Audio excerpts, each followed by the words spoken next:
Hey guys, I found another science experiment, and this one kind of is a magic trick too. So it intrigued me, and I thought we would see if it works. So it is called Magic Balloon. What you need is a water bottle.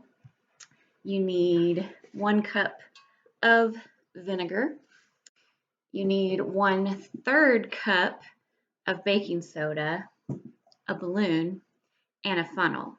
Okay, so I have poured the baking soda into the funnel, and it takes a minute to get it down in the balloon, but look, it's kind of full of the baking soda. Then I have poured, I'm doing it off screen, but I've poured the vinegar into the water bottle. So what you're going to do is take the balloon and get it over the mouth of the water bottle.